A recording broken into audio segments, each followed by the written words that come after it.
Harper Audio presents Fragile Eternity by Melissa Marr, narrated by Nick Landrum.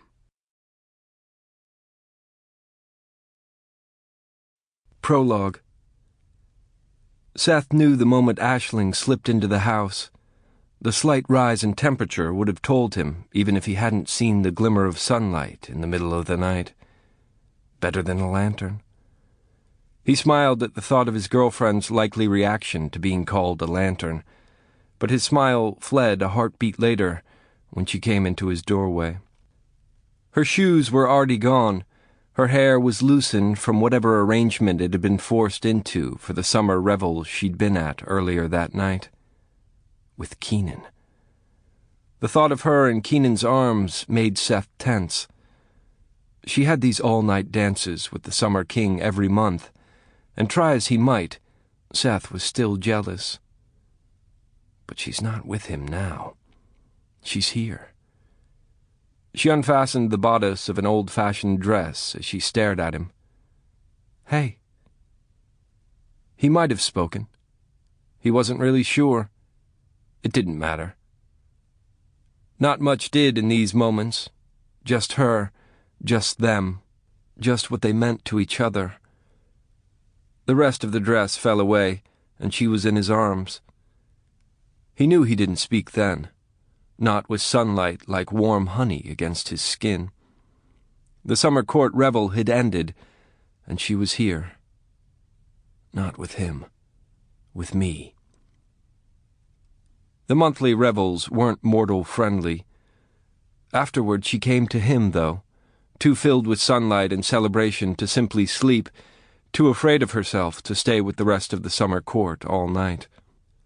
So she came to his arms, sun-drunk, and forgetting to be as careful with him as she was on other nights.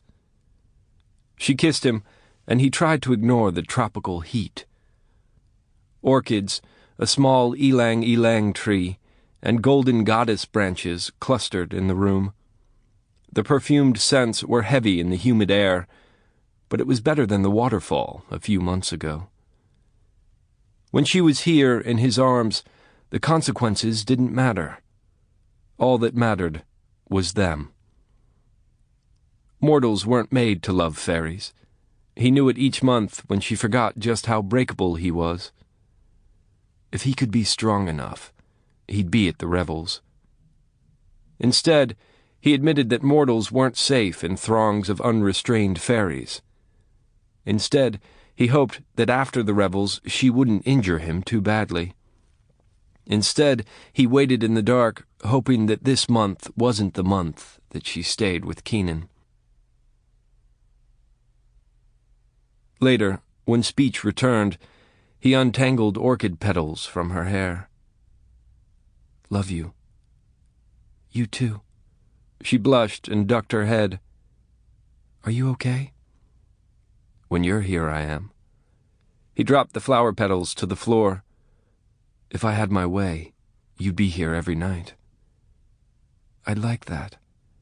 She snuggled in and closed her eyes. There was no light in her skin now, not when she was calm and relaxed, and Seth was grateful for it. In a couple hours, day would break. She would see the burns on his sides and back where her hands had touched him too much, and she'd forgotten herself. Then she'd look away. She'd suggest things he hated to hear. The Winter Queen, Donia, had given him a recipe for a salve that healed sunlight burns. It didn't work as well on mortals as it did on fairies, but if he put it on soon enough, it would heal the burns within the day. He glanced at the clock. Almost breakfast time. No, Aisling murmured. It's time to sleep. Okay. He kissed her and held her as long as he safely could. He watched the clock, listened to her even breaths as she fell deeper into sleep. Then, when he could wait no longer, he started to slide out of the bed. She opened her eyes. Stay. Bathroom. Be right back.